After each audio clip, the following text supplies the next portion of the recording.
Coucou tout le monde, bienvenue dans une nouvelle interview magnétique. Et aujourd'hui, c'est Patrick d'Argéomite qui est venu nous parler de sa passion pour l'histoire. Bonjour Patrick, bienvenue. Bonjour, Christa. Alors Patrick, moi j'ai envie de commencer tout de suite par savoir comment est née cette passion pour l'archéologie, la géobiologie et la mythologie. Comment c'est né cette passion-là? Je sais que ça fait déjà de nombreuses années qu'elle est là. Oui, oui. Bon, déjà, si on retourne aux bases, on va dire plutôt une base paranormale, mais qui est quand même liée à nos anciennes cultures. Bon, voilà, j'ai eu une maladie grave à l'âge de 2 ans, donc qui est la leucémie, maladie du sang, parce qu'il y a plusieurs types de leucémie. Donc, déjà là, c'était un long traitement. Donc, à partir de là, comment dire, quand on est à cet âge-là, on pense plus tellement à jouer au jeu, on est plus à l'hôpital que sur une place de jeu. Et puis, ça, au final, ça a ouvert des portes. Bien sûr, à l'époque, hein, on ne sait pas trop ce que c'est. Et puis dans les années 80, c'est sûr que de parler de ça à la famille ou comme ça, c'était pas encore aussi ouvert que maintenant. Bien sûr, c'était connu, mais voilà, c'était pas. On en parle maintenant partout sur les réseaux sociaux, facilement, ouvertement. Et puis voilà, donc déjà ça m'a déjà ouvert un peu les portes du monde de l'invisible. Ouais. Voilà. Après, bon, j'ai grandi avec tant bien que mal, mais j'ai eu aussi en contrepartie, de par la famille, de par aussi la culture, c'est-à-dire que mon papa, avant chaque intervention, m'emmenait beaucoup me balader. Alors forcément, il y avait des ruines de châteaux, des lieux très intéressants, des lieux sacrés, un petit peu partout autour de chez nous. Donc déjà là, comme on dit, j'ai mis le pied à l'étrier. Après, de la part, ça du côté de ma mère maternelle, donc mes grands-parents, eux, ils venaient, ils étaient nés dans ce qu'on appelle le lieu, le parc national du Morvan. Et puis là, pareil, des menhirs, enfin surtout des pierres qui virent, et puis des endroits, alors pour l'époque, je peux dire des endroits étranges. Voilà. Après, je posais beaucoup de questions, j'avais pas beaucoup de réponses parce que ça, on me disait souvent, c'est comme ça. Après, bon, bien sûr, hein, il y a toujours la part des légendes aussi, hein, liées à ces lieux.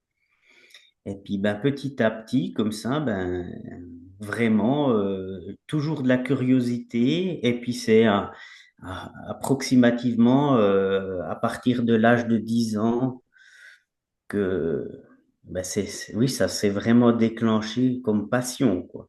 Mm. Voilà, voilà, Mm. voilà. Est-ce que vous avez j'ai envie de dire, un moment marquant ou un événement marquant ou peut-être un lieu marquant dans votre enfance? Alors, déjà, pour tout ce qui est civilisation ancienne, aussi, dans les années 80, il y avait un dessin animé, Les Mystérieuses Cités d'Or. Et puis, j'ai vraiment été fasciné par ces trois enfants qui partent à l'aventure parce que j'ai toujours aimé ça, même que je regardais aussi les films d'Indiana Jones, hein, qui eux, voilà.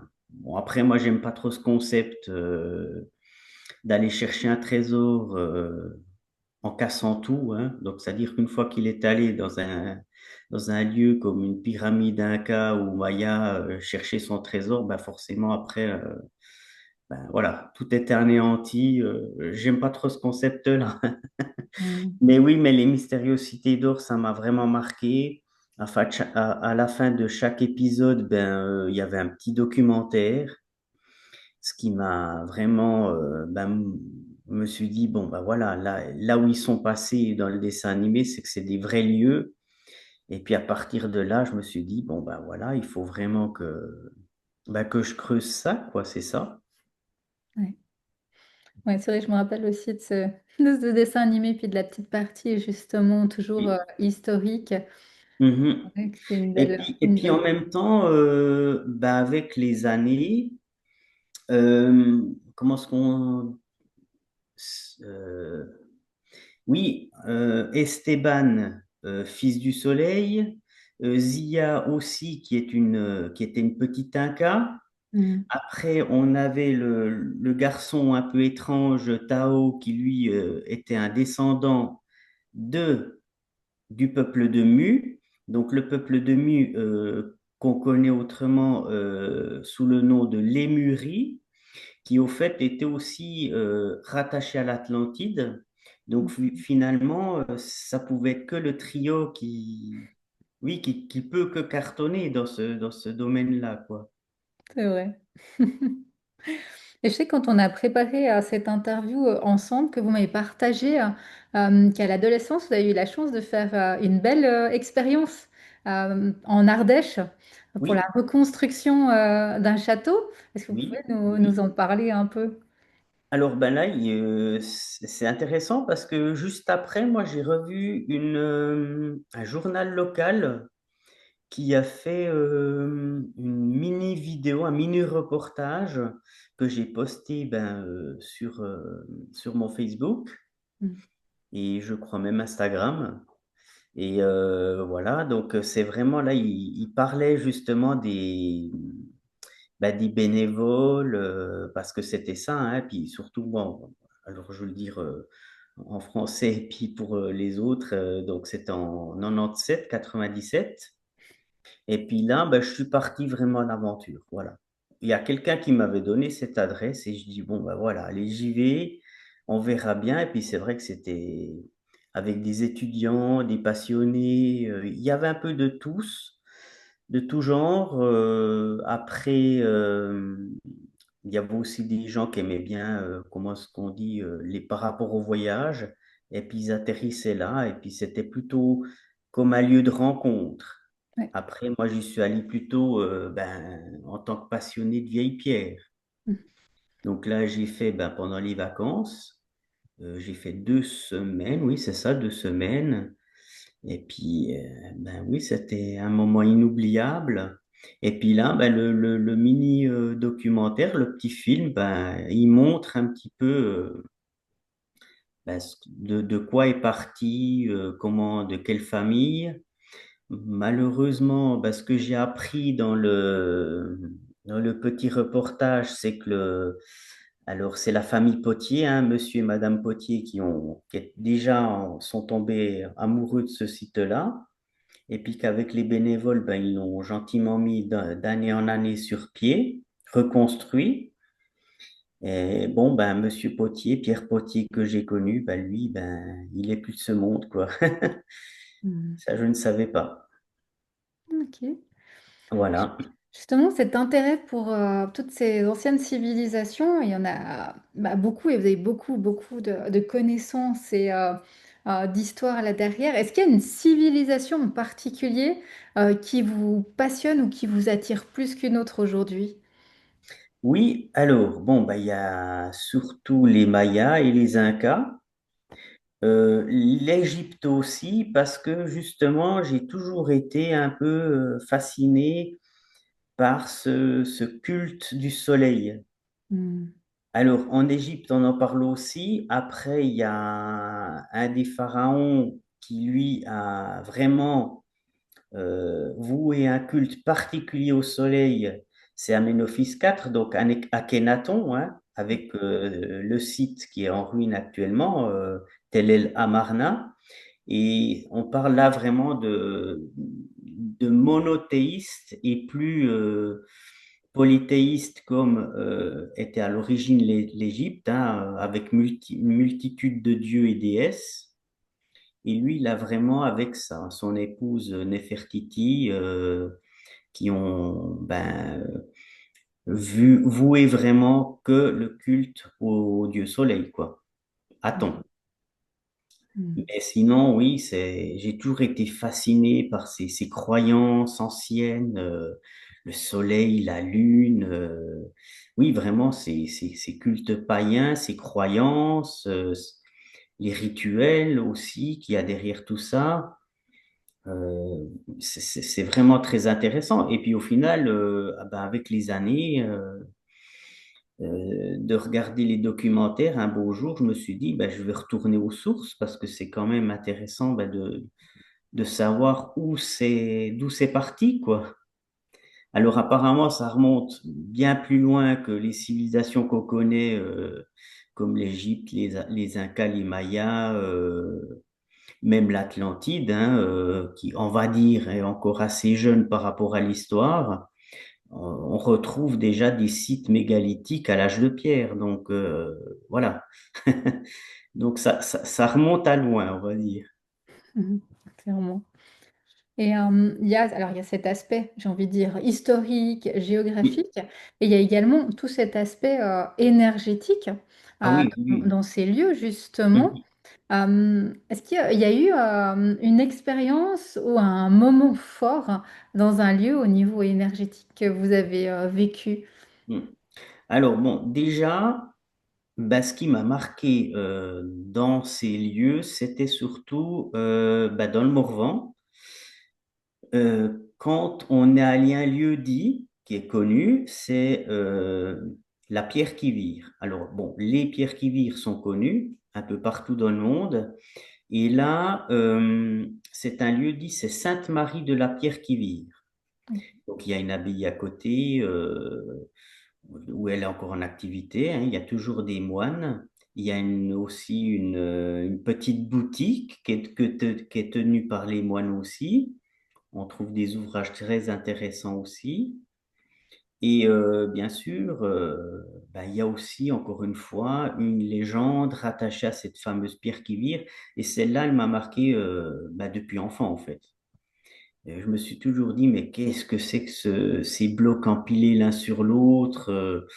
Mais pour quelles raisons ils ont fait ça? Et puis, ben oui, alors je ne connais encore pas le secret actuellement, mais j'ai déjà quelques idées. Donc ça c'était déjà un point marquant depuis enfant. Mm. Après, ben, il y a aussi plein d'autres sites qui sont... Bon, c'est vrai que quand on va dans des lieux comme ça, c'est vrai qu'on ressent une énergie particulière. Des fois, comment dire, une énergie, on va dire, sereine, où on se sent apaisé. Et des fois, pas forcément. Ben, ça, c'est aussi par rapport à l'affluence des touristes qu'il y a, Oui. qui, eux, ben, viennent un peu en mode japonais. On prend des photos, on se fait un selfie. Soucie pas trop du lieu, donc pour eux, ça n'a pas forcément d'importance, ou pour eux, c'est plutôt folklorique, tout ce monde de l'énergétique. Mais c'est vrai que cette pierre qui vire, voilà, il y a quelque chose d'étrange. Oui. Alors bien sûr, ben, comme tout, hein, la religion a diabolisé tout ça. D'ailleurs, sur le sommet de cette pierre qui vire, il y a une Vierge Marie, parce qu'il fallait bien sûr enlever le diable de tout ça, alors qu'il n'y a rien de diabolique à la base. Donc voilà, oui, déjà ça, et puis bah, d'autres lieux bah, au fur et à mesure bah, de l'évolution et puis des balades aussi, quoi. Et justement, comment vous choisissez le moment pour aller visiter un lieu? Parce que comme vous nous l'avez dit, c'est lieux Mhm, aujourd'hui où certains lieux, en tout cas, sont très très prisés par les mhm, touristes et finalement ils perdent un peu, enfin, c'est un peu, j'ai envie de dire, pollués par cette énergie de touristes et comme vous dites, un peu d'effet de mode, de mhm. masse. Comment est-ce que vous choisissez le moment pour visiter un lieu pour qu'il soit encore, j'ai envie de dire, chargé en énergie? Alors déjà, il faut y aller plus tôt le matin, Mhm. en fin d'après-midi, pas forcément quand il fait nuit, hein, mais il faut quand même que le lieu se repose, donc qu'il se régénère au final. parce que ben, déjà, il est placé à des endroits stratégiques naturellement, hein, pas forcément toujours des alignements calculés. Après, moi, j'ai jamais eu la chance de pouvoir me rendre sur ces lieux allez, au moment stratégique, c'est-à-dire pendant les solstices, hein, qu'on connaît chez les druides, aussi pour, je fais un petit disclaimer pour les gens qui sont un peu branchés sorcellerie, mais en bien, hein, pas faire des choses pas très catholiques, quoi. Donc les moments où, comme les solstices d'hiver, d'été, de printemps, automne, à Noël par exemple, pour les fameux, hein, Samhain, Mm. toute la clique voilà, Ah bah, c'en oui. est un parmi d'autres, hein, mais après, ce qui est aussi intéressant, c'est que ces moments cultes, ils sont pas forcément alignés sur notre calendrier à nous. Et c'est bien normal parce que finalement, c'est à ce moment-là que le soleil se couche, que le soleil se lève, ou que des phases avec la lune sont bien alignées. Alors là, j'ai jamais eu l'opportunité d'aller à ces moments-là tester ces pleines énergies, malheureusement. Mm. Ouais, Bien souvent, ça tombe en semaine et puis là, on travaille, quoi. ouais, exact. C'est vrai que ça peut être une belle Ça, puissant d'aller à ces moments-là voilà, du exactement. jour. Ça serait mon rêve de pouvoir une fois me rendre. Et j'en doute pas que là, ça doit être bien chargé, quoi. Ouais, clairement. Et alors, à un moment, justement, vous avez créé Argéomite. Vous Mhm. pouvez nous dire un petit peu ce que c'est Argéomite et pourquoi vous avez souhaité créer ce projet? Qu'est-ce que vous souhaitez aussi amener avec cet univers? Alors, Argéomite, je l'ai créé parce que dans les vies de tous les jours, en guillemets, j'ai rien de spécial à raconter parce que dans la vie de tous les jours, ça intéresse pas tout le monde déjà. Faut déjà être entouré d'un public qui soit à l'écoute. Et puis Argéomite, je l'ai créé déjà à la base parce que une passion première pour l'archéologie. Après, la géobiologie, j'y suis arrivé assez rapidement parce que du coup, comme j'aime bien me balader un peu partout et surtout dans des lieux comme ça, des vieilles ruines de châteaux et bien d'autres, des temples, etc., ou des ruines de temples. Donc déjà ça aussi, la géobiologie. Et puis après, aussi par rapport aux légendes et la mythologie, pour Argéomite, quoi, le tout, archéologie, géobiologie et mythologie. Voilà. Mhm. Pour la mythologie, bon, c'est plutôt lié quand on regarde par exemple à la Grèce, mais finalement, tout est légende quand même à la base. Nous, près de chez nous, que ce soit en Suisse ou en France, on connaît les vouivres, c'est quand même un animal mythologique, quoi. Ouais. Bon, il y en a d'autres, hein, mais voilà. Et alors justement, qu'est-ce que vous souhaitez amener avec Argéomite aux personnes qui vont pouvoir finalement découvrir aussi, on l'ajoutera dans les liens, votre chaîne YouTube? Oui, la chaîne YouTube, alors malheureusement, pour tout ce que je fais sur les réseaux sociaux, je manque énormément de temps, ça c'est clair. Je profite des week-ends parfois et surtout des vacances. La chaîne YouTube, c'était surtout déjà pour faire des vidéos, Mhm. même si j'ai comment dire, la compétence pour faire des vidéos. Le problème, c'est toujours pareil, c'est le manque de temps. Les journées passent vite. Mais oui, c'est quand même un projet d'en faire beaucoup plus à l'avenir, quoi. Après, je suis pas trop quelqu'un qui regarde par rapport au nombre de vues, hein, ça c'est c'est c'est au choix des gens. Soit ils sont intéressés, ils viennent, ils regardent, voilà. Mais à la base, c'est vraiment pour partager une connaissance. Alors maintenant, je suis assez content parce que beaucoup de gens parlent de tout, hein, TikTok, YouTube, Instagram, Facebook, beaucoup, il y a beaucoup de, comment dire, de plateformes où on peut parler d'anciennes civilisations, des technologies aussi liées à ces civilisations. C'est pas parce que j'en parle peu que je les connais pas. Justement, je préfère être un petit peu dans ma grotte et puis piocher plein de livres. Bah, au début, au fait, j'ai fait comme tout le monde, je me suis beaucoup nourri de documentaires. Mhm. À l'époque, j'avais la chaîne gratuite Planète. Bon, maintenant, je crois qu'elle fait partie d'un bouquet, ça dépend des opérateurs qu'on a. Donc là, déjà, ben, comme on dit, j'ai mangé pas mal de contenu.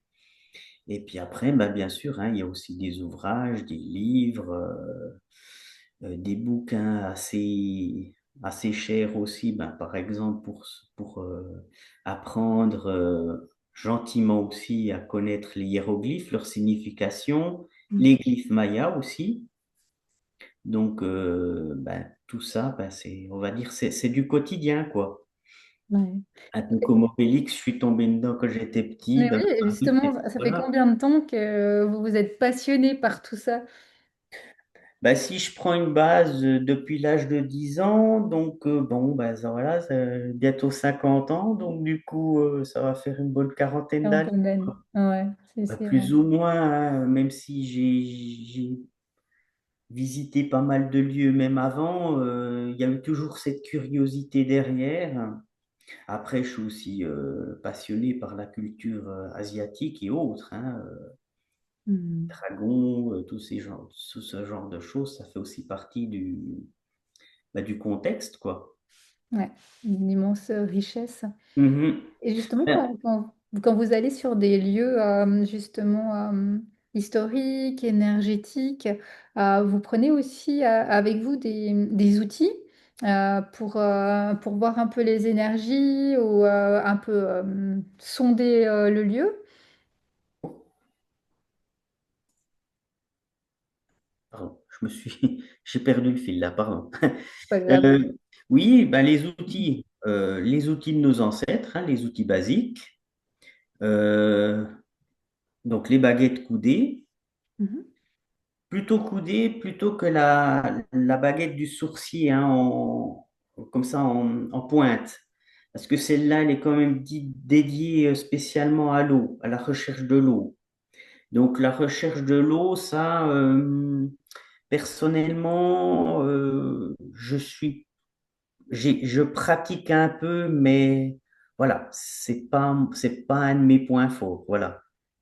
Parce que déjà, il faut aussi voir quand on cherche de l'eau, si on va sur un terrain marécageux où il y a de la marne, où il y a plein de choses comme ça, ben forcément de l'eau, il y en aura partout et puis ça fausse les calculs.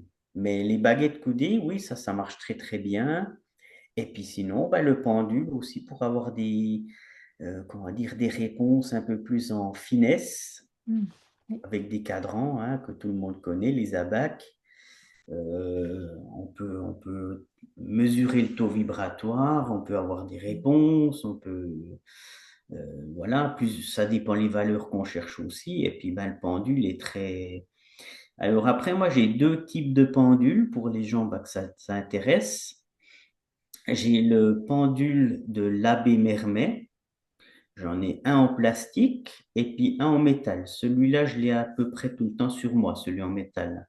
Donc, c'est ce qu'on appelle le petit pendule témoin. On dévisse la partie supérieure et dedans, c'est vide. Et on peut mettre ce qu'on appelle un petit témoin suivant, je sais pas, les cheveux d'une personne, si on veut rechercher Ok. quelqu'un qui s'est perdu. Bon, celui en métal, il est un peu plus conducteur. Celui en plastique, il est ben, justement, comment dire, neutre de tout, un peu comme quand on s'isole du courant électrique. Le désavantage, c'est qu'il est un peu léger. Donc après, voilà. Et puis sinon, ben moi, j'ai le pendule émetteur récepteur, un peu style celui le pendule égyptien. Mhm. Sauf que là, c'est quelqu'un qui m'avait conseillé ça il y a bien longtemps. moi, j'ai ce qu'on appelle le pendule PEMA. Donc, il est plaqué or, en fait, pour une meilleure conductivité. Et aussi, il y a des petits aimants dessous, sous la pointe. Donc, la pointe aussi, c'est très important si on fait des recherches sur carte. Et puis, une espèce de boule au bout. Puis, celle-là, qui fait aussi une espèce de conducteur, en fait. Donc, celui-là marche très, très bien. Je crois qu'il est assez dur à trouver actuellement, celui-là, il me semble. Puis bon, il est assez cher aussi, hein. Il faut le reconnaître. Il est dur à trouver, mais si on le trouve, il est cher. Voilà. Hmm. Il est quand même bien plus que 100 euros. Donc voilà. Con- Contrairement à des pendules en cristaux, enfin avec des cristaux ou en cristal, Ouais. après, il y en a plein d'autres, hein. Après, c'est aussi une question de choix et puis de ce qu'on veut faire avec. Ouais, clairement, de passion. Voilà, donc ça c'est un peu pour comment est-ce qu'on dit, faire des analyses sur le terrain, voilà. Ouais, ce que je trouve, moi en tout cas, intéressant dans votre approche, c'est qu'il y a autant une approche qui est historique, qui a vraiment ce travail sur Mhm, les anciennes civilisations, comme vous parliez tout à l'heure dans votre nom, d'archéologie, et puis il y a aussi mhm, cette approche aussi de recherche un peu scientifique qui mhm, est présente. Et puis en parallèle, il y a tout ce côté, avec aussi la géobiologie, mhm, tout ce côté énergétique et spirituel. Et je trouve que c'est vraiment une belle approche dans son intégralité. mhm. Disons que à la base, il faut quand même connaître son histoire parce que, comme je dis toujours, il faut pas croire tout ce qu'on nous raconte. Il faut vérifier par soi-même, ça c'est obligé parce que si je... Après, oui, d'accord, hein, je suis d'accord avec les gens qui disent qu'il faut y aller au ressenti, hein, moi le premier. Après, il y a quand même une base historique qui est là, hein, par des fouilles archéologiques.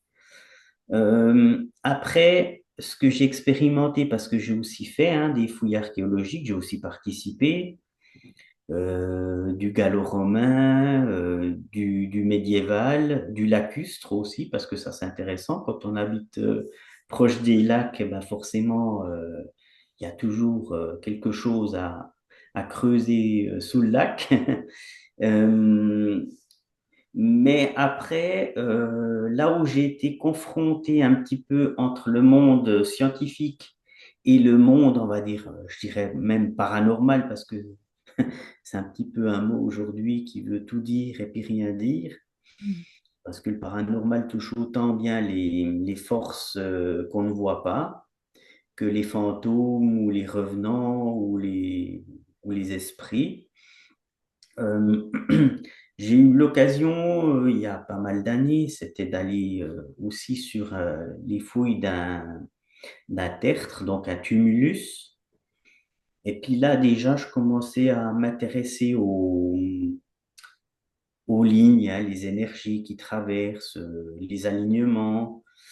Malheureusement, c'est un petit peu comme quand on questionne des égyptologues, ben voilà, les pyramides, ben non, sont pas des mégastructures, toutes ces énergies pour eux, les proportions qu'on retrouve, le nombre phi, le nombre pi, pour eux, c'est une question de hasard. Voilà, c'est Ok.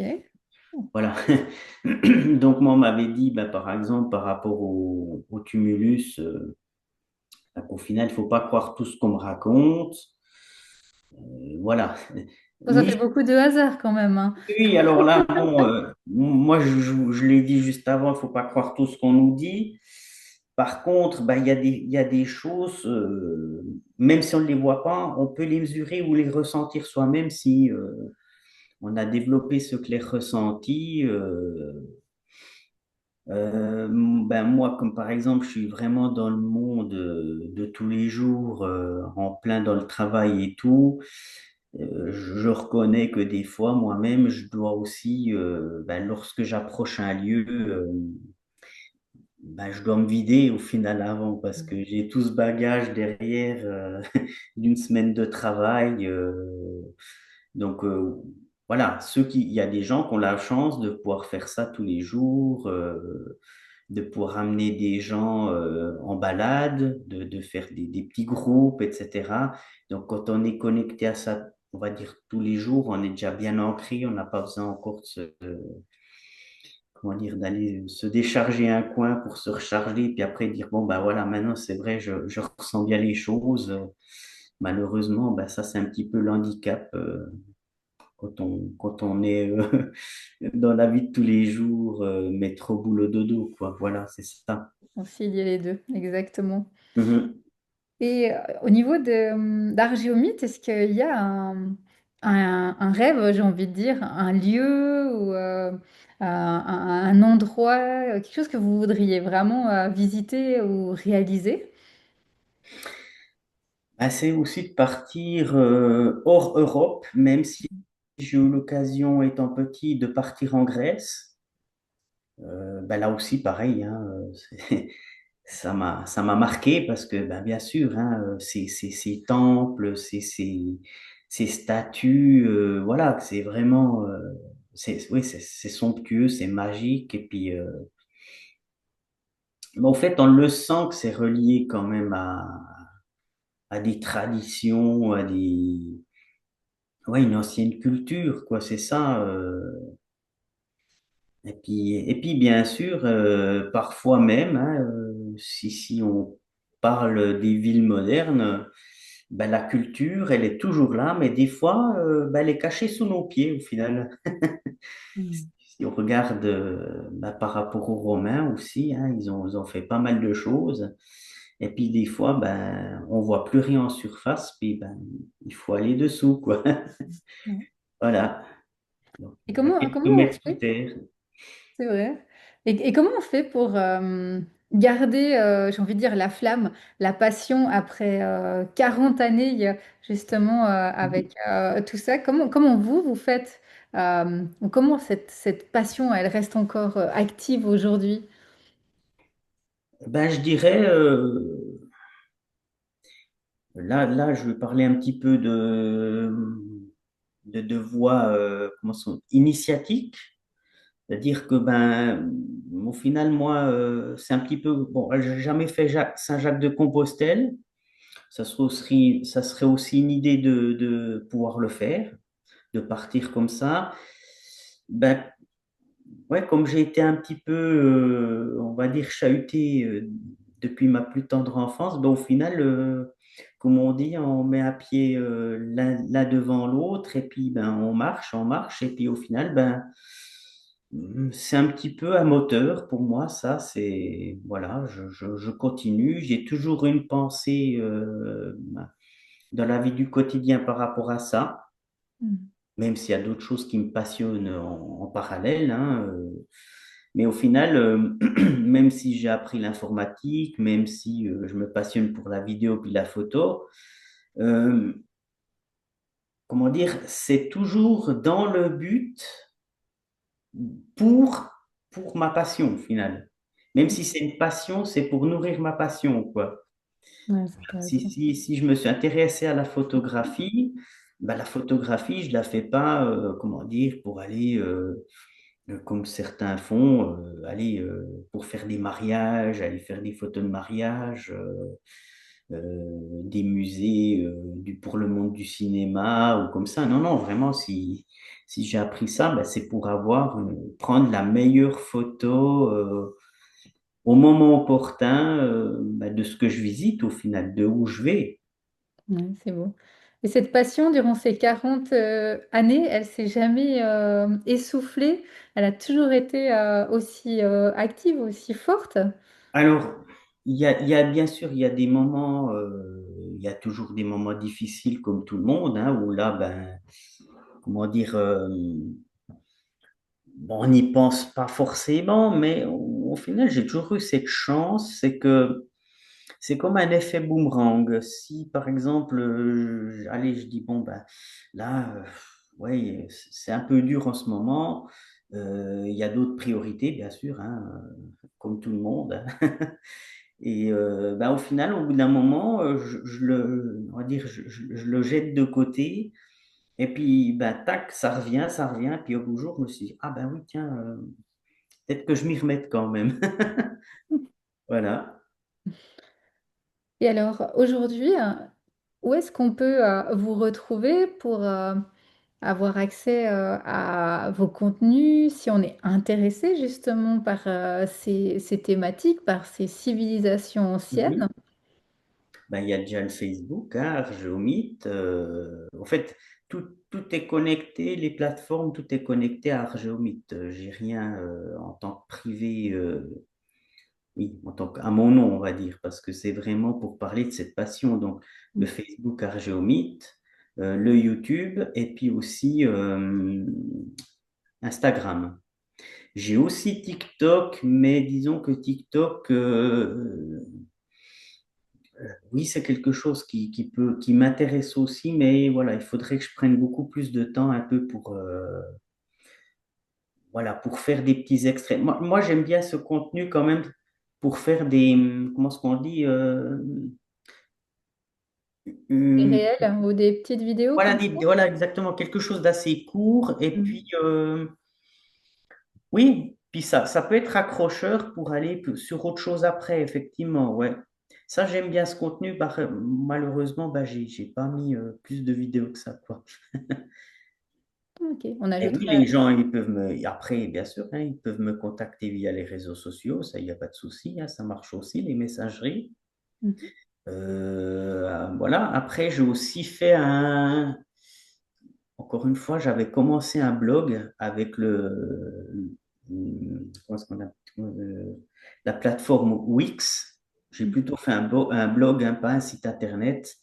Et puis là, bah, sur Facebook, vous avez le lien aussi bah, qui est relié ben, un peu aux autres plateformes, quoi, comme le blog, où là, effectivement, j'explique certaines théories.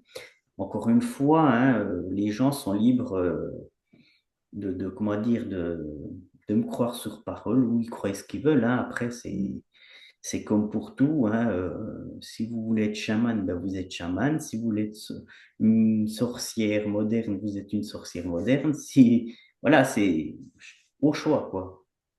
C'est un peu comme les religions, ben, chacun croit en ce qu'il veut, hein, il n'y a pas de souci. Il faut aussi, par rapport à ça, il faut être tolérant, justement, pour mieux vaut, comment dire, être dans le partage que de se faire la guerre, quoi, au final. Exactement. Il y a tellement de belles choses à découvrir quand même que, voilà. Ah, c'est ça. Chacun prend ce qui résonne Mhm. pour lui, justement. On Ouais. ajoutera de toute façon tous les liens avec Mhm. l'interview, comme ça les personnes qui sont intéressées pourront Mhm. vous retrouver sur la plateforme ou les Mhm. plateformes de leur choix, de leur Après, préférence. j'ai réservé, comment dire, quelques petites surprises parce que on avait parlé en off, si j'avais quelques petits livres. Mhm. Encore une fois, hein, c'est une base, hein, les gens, ben, s'ils veulent, ben, déjà aussi, faut passer par les livres, hein. Les documentaires, c'est bien. Les plateformes, c'est bien aussi. Et puis après, ben, il y a les sources, hein. Il faut toujours retourner aux sources Mm. parce que je trouve, ben, c'est passionnant aussi. Mais aussi, après, on vit dans une génération où tout va vite. C'est bien parce que le contenu, il est là, à portée de main, mais ça va tellement vite que ben, quand les gens veulent ben, se passionner comme moi ou d'autres, hein, heureusement, je ne suis pas le seul, hein. Il y a plein d'autres qui nous donnent aussi cette niaque, hein, de vouloir dire, ah bah tiens, ça, aujourd'hui j'ai appris ça, tiens, j'ai entendu parler de ça. Alors, c'est sûr qu'il ne faut pas aller forcément toujours sur TikTok ou Facebook, sur les groupes. Faut chercher par soi-même, hein. Donc, ça passe par des livres, peut-être aussi des recherches via des documentaires qu'on peut retrouver sur YouTube. Après, il faut avoir le temps aussi de les regarder puis de les écouter, prendre des notes, hein. Ça, c'est où c'est Mm. la base. Et puis ben après, on avance avec ça, quoi. c'est vrai que moi, au début, après, bon, ben, via l'informatique, hein, j'ai fait pas mal d'archives derrière. Mais je regardais un documentaire, allez, un petit post-it, bah tiens, j'ai entendu un nom comme ça, j'ai entendu ci, j'ai entendu ça, donc à quoi ça correspond? Alors j'ai remarqué aussi que parfois dans les documentaires, ils parlent, bien sûr, hein, c'est un texte, hein, c'est un script hein, qu'ils ont. Euh, Quand on note, on a peut-être, ils estropient un petit peu certains noms. Donc, voilà, j'avais regardé un documentaire sur la légende du roi Arthur. Donc là où on en parle, ben, par exemple dans Brocéliande, Mm. fameuse forêt de Brocéliande, avec la légende arthurienne. Mais la légende arthurienne, elle vient pas de là, elle vient vraiment dans les Cornouailles. Donc là, il faut aller un petit peu plus loin, quoi, pour rechercher la légende arthurienne et Merlin l'Enchanteur, pas forcément qu'à Brocéliande. Et là, ils parlaient ils l'ont carrément dit à l'anglaise, hein, ils parlaient de Tintagel. Et Tintagel, c'est le mot anglais. Et au fait, le mot français, c'est Tintagel. Donc voilà. Donc des fois, c'est pour ça qu'il faut vraiment pas croire tout ce qu'on entend non plus tout de suite. Il faut regarder à quoi ça correspond. Voilà. Oui, oui, oui, ça c'est, je pense que c'est très important ce que Mhm. vous partagez là, justement, d'aller Mhm. chercher à creuser la source et aussi la source écrite ou d'origine. Mhm. Parce qu'effectivement, Exactement. avec Voilà. le temps, à chaque fois, Ouais. on simplifie un petit peu, on coupe un Mhm. petit peu, on modernise un petit peu. Et finalement, de retrouver vraiment la source historique, les sources historiques, Mhm. c'est vraiment passionnant. Et puis, comme vous expliquez aussi bien, finalement, on commence par une chose, une lecture ou un intérêt pour un lieu, puis finalement, de cet endroit, on en découvre un autre et ça s'ouvre comme ça Ouais, à l'infini, hein. c'est un puzzle géant, quoi, c'est Ouais, ça.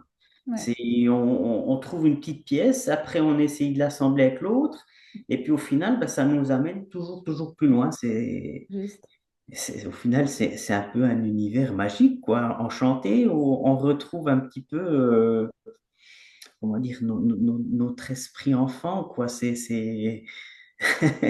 Oui, c'est passionnant.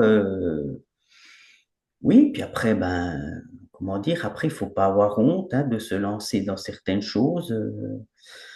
Voilà, le monde féerique, il est bien à côté de nous, même que je suis à fond dans les civilisations.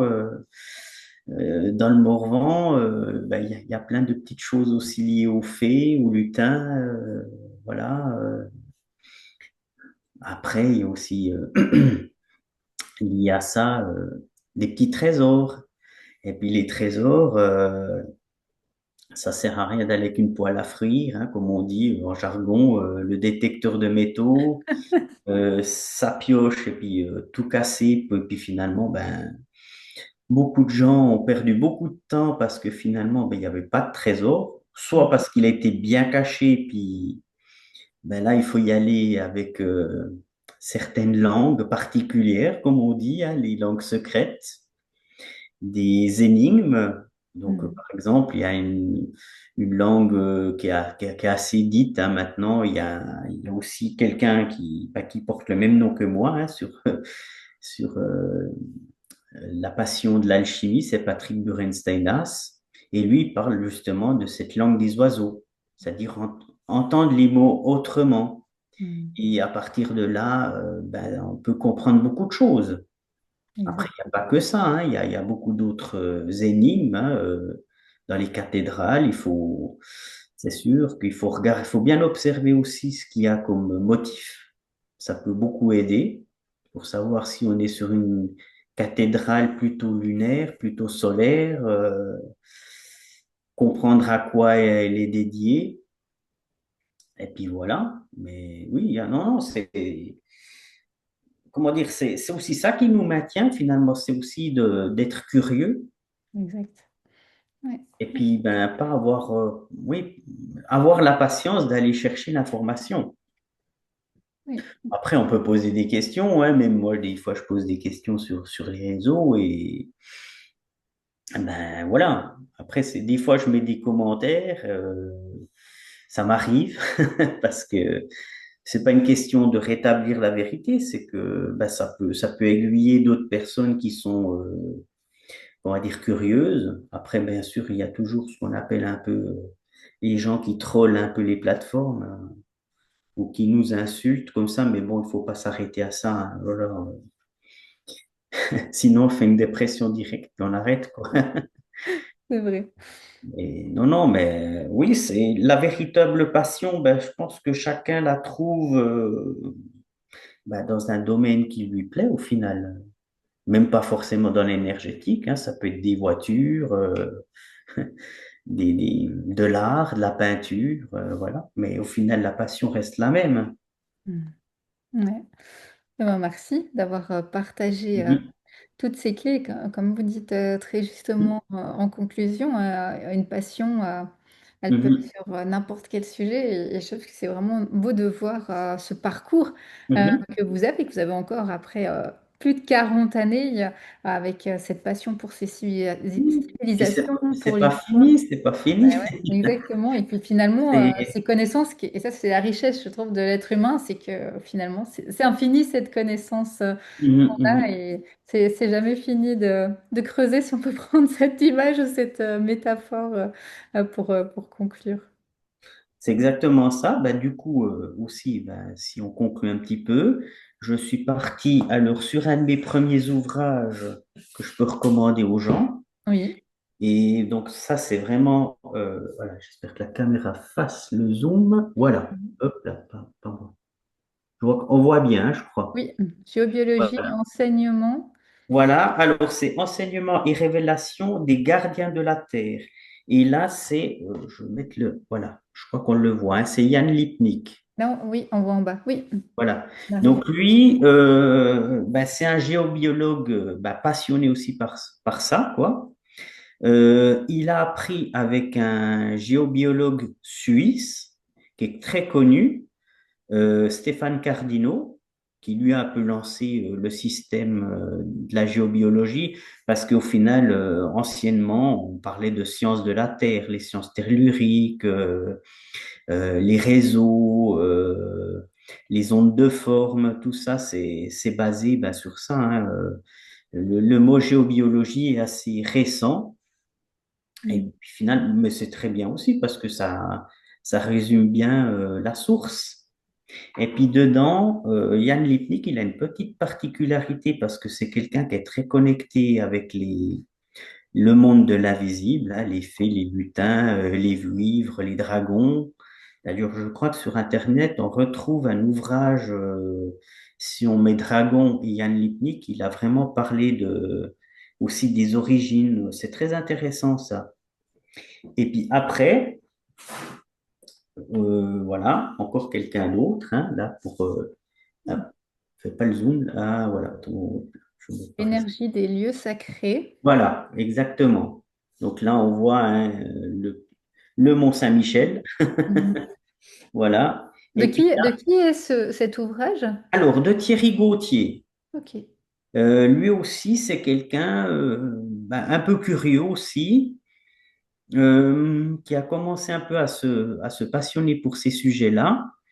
Et puis un beau jour, c'est quelqu'un qui a dit, ben écoute, va voir dans ton église et puis ben, tu verras bien ce qui se passe. Et puis ben c'est là qu'il a découvert aussi un univers complètement fantastique, quoi. Mhm. Et puis le dernier, ben justement, qui est un petit peu lié aux civilisations. Donc j'aime bien aussi, hein, on parle un peu de choses mystiques, ça porte bien son nom. Voilà. Le grimoire Atlante. Voilà. Alors, grimoire, hein, c'est pour les Mhm. sorcières, on va dire, les gens un peu occultes. Voilà. Au fait, c'est de Nathalie Kiantanavitch. Ok. Et au fait, elle a aussi une bonne connexion ben, avec un petit peu le monde invisible. Et puis, bon, j'ai choisi ce livre un petit peu bah, pour être accrocheur. Là, effectivement, c'est relié aux forces de l'Atlantide. Moi, j'ai lu un de ses ouvrages, là, comme ça de tête, je ne saurais plus. Quand on regarde par rapport aux civilisations et ces légendes liées à l'Atlantide, que les rescapés de l'Atlantide, ils auraient bâti cette cité, donc qu'on peut retrouver par exemple, je sais pas, moi, chez les Égyptiens ou les Mayas, etc. On ne sait pas trop. Et ce que je peux finir là-dessus, c'est que ben, cité d'or, on parle d'or, donc au final, ben, les Espagnols et d'autres conquérants hein, Mm. ont anéanti pas mal de civilisations pour finalement quelques tonnes d'or, mais pas plus que ça, parce que bon, bah, c'était vite épuisé. Et bah, ces cités d'or, au final, si on regarde un petit peu les ouvrages de Nathalie Kiantanavitch, au fait, ces cités d'or ne seraient pas, au fait, finalement, sur notre plan 3D, quoi, notre 3D à nous. Elles seraient sur d'autres plans, au final, d'autres dimensions. Et ben, ça me plaît assez bien parce que ben, ça nous ramène aussi aux origines, comme par exemple des cités qu'on ne peut pas atteindre comme ça en tant que profane. Il faut vraiment être initié. C'est des longues préparations. On peut y arriver. On peut peut-être se rendre physiquement, mais avec des longues préparations. Sinon, bah, c'est aussi du mental, les méditations. Et justement, il y a Shambhala, l'Agartha, et je pense qu'effectivement, on peut mettre un peu en parallèle que ces cités d'or, ben, finalement, elles n'ont jamais été trouvées parce que ben, elles ne sont tout simplement pas ouvertes à tout le monde, quoi. C'est ça. C'est ça vraiment que je rapprocherais au dessin animé où finalement Esteban et Zia avaient les clés des cités d'or, donc les médaillons hein, qui symbolisent la lune et le soleil. Et puis rouvrir ses portes, ben non, malheureusement, je pense qu'on on peut pas les ouvrir et puis Comme ça. aller piquer le trésor Mhm. et puis rentrer à la maison puis le vendre au marché noir parce que si on le vend par des billets actuels, je pense qu'on aura beaucoup de problèmes puis se retrouver en prison. Mais non, malheureusement, puis heureusement, ben, c'est bien parce que c'est des choses qui sont accessibles ben, aux gens ben, qui ont la connaissance et puis l'autorisation de faire ça, quoi. D'y accéder plutôt. Ouais, et je trouve que Voilà. c'est important. Ce que vous partagez là, que vous avez aussi partagé dans l'interview, Mhm. ce côté, on est dans une société où on aimerait que tout aille vite et d'avoir tout de suite les réponses. Mhm. Et il y Exactement. a ce côté justement d'initiation et de temps et d'accessibilité Mhm. qui se mérite, j'ai envie de dire, mais qui Ben prend oui, du c'est temps. ça, ça Et se ça, c'est très mérite. très important de le rappeler, justement. Mhm. Ben, au final, là, c'est comme tout, hein. Vous allez dans une église, vous êtes croyant, peu importe, hein. Je parle pas de religion, j'aime pas parler de ça parce qu'à l'origine, on n'en parlait pas. On met un cierge, on met une bougie, ce qu'on veut, on fait un vœu, une prière, ce qu'on veut. Ben non, c'est pas clac. On attend une réponse la semaine prochaine ou l'année prochaine, quoi. On ose hein, demander la richesse. C'est pas un problème, hein, il y a pas de. Mais voilà, il faut pas s'attendre à gagner au million tout de suite, quoi. Voilà, après, il y a tout aussi ce qu'on appelle comment dire, des charges karmiques. Est-ce que dans cette vie, finalement, on a le droit d'être riche ou pas? Mais effectivement, non, non, il faut arrêter avec le tout de suite. Oui, c'est vrai que ça, les réseaux sociaux ou notre monde moderne, on a un petit peu maintenant cette tendance, même au travail, hein, on veut des résultats tout de suite. Donc finalement, nous, on est un peu, comment dire, formaté bah, à ça, quoi. On va dire que c'est presque une normalité de vouloir tout de suite maintenant. Mais bon, voilà, je pense que vous allez comprendre aussi, hein, on fait partie un petit peu gentiment des anciens. Donc, du coup, en tout cas, quand j'étais petit, c'était pas maman, je veux tout de suite ou non, non, non, il n'y avait pas. Et puis en plus, bah, il n'y avait pas d'Internet hein, déjà. Mm. Exactement. Donc, si je Exactement. voulais un livre, il fallait faire comme tout le monde, il fallait aller à la bibliothèque, louer le livre généralement. le garder à un moment. Il fallait le lire sur une certaine période définie, puis après, ben, il fallait le rapporter, puis voilà. Ouais, très juste. Voilà.